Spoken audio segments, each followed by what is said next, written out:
ഇതാണ് ട്രെൻഡിങ് ആയ ഫിഷ് നിർവാണ. തിലോപ്പിയാണ് ഞാൻ ഇതിനെടുത്തിട്ടുള്ളത്. ഫിഷ് മാരിനേറ്റ് ചെയ്യുന്നതിന് മുളക് പൊടി, മഞ്ഞൾപ്പൊടി, കുരുമുളക് പൊടി, ഇതോടൊപ്പം പാകത്തിന് ഉപ്പും ചേർത്ത് കൊടുക്കാം.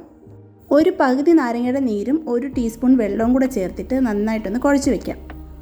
ഇനി ഇത് മീനിൽ നന്നായിട്ട് തേച്ച് പിടിപ്പിക്കാം. കരിമീനോ നെയ്മീനോ കാളാഞ്ചിയോ എന്ത് വേണമെങ്കിലും നമുക്കിതിന് ഉപയോഗിക്കാം. മീൻ കഷ്ണത്തിൽ ഈ അരപ്പ് നന്നായിട്ട് തേച്ച് പിടിപ്പിച്ച് മാരിനേറ്റ് ചെയ്ത് ഒരു 20 മിനിറ്റ് നമുക്ക് മാറ്റി വയ്ക്കാം. 20 മിനിറ്റിന് ശേഷം നമുക്കിതൊന്ന് ഫ്രൈ ചെയ്തെടുക്കാം. അതിനായിട്ട് ഞാനൊരു ഫ്രൈ പാൻ വെച്ചിട്ടുണ്ട്. അതിലേക്ക് വെളിച്ചെണ്ണയാണ് ഉപയോഗിച്ചിരിക്കുന്നത്. മീൻ ഇട്ട് കൊടുക്കുകയാണേ. ഒരുപാട് മൊരിച്ചെടുക്കേണ്ട ആവശ്യമില്ല. ഒരുവിധം നന്നായിട്ട് മൊരിഞ്ഞ് തുടങ്ങുമ്പോൾ നമുക്കിത് മറിച്ചിട്ട് കൊടുക്കാമേ. 2 വശം ഏകദേശം മൊരിഞ്ഞ് കഴിയുമ്പോൾ നമുക്കിത് ഓഫ് ചെയ്ത് വയ്ക്കാം. ഇനി നമുക്കൊരു മൺചട്ടി എടുത്തിട്ട് അതിലാണ് ബാക്കി കാര്യങ്ങൾ ചെയ്യേണ്ടത്.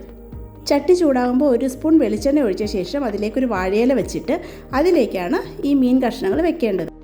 ഇതിലേക്ക് കട്ടി തേങ്ങാപ്പാൽ വേണം ഒഴിച്ചു കൊടുക്കാൻ. മീൻ 3/4 ഭാഗത്തോളം മുങ്ങുന്ന അത്രയും തേങ്ങാപ്പാൽ ഒഴിച്ചു കൊടുക്കണേ. ഇതിലേക്ക് പൊടിയായിട്ട് കൊത്തി എരിഞ്ഞ ഇഞ്ചി, നീളത്തിലരിഞ്ഞ കുറച്ച് മാങ്ങ കഷ്ണങ്ങൾ, കുറച്ച് കറിവേപ്പില, ഇതെല്ലാം തേങ്ങാപ്പാലിൽ മുങ്ങിക്കിടക്കുന്ന തരത്തിൽ വേണം ഇട്ട് കൊടുക്കാനേ. ഇനി 1/4 ടീസ്പൂൺ കുരുമുളക് പൊടിയും കൂടെ ഇട്ട ശേഷം അടച്ച് ഒരു 20 മിനിറ്റ് കുക്ക് ചെയ്താൽ നമ്മുടെ കറി റെഡിയാവും. അതാണ് ഫിഷ് നിർവാണ.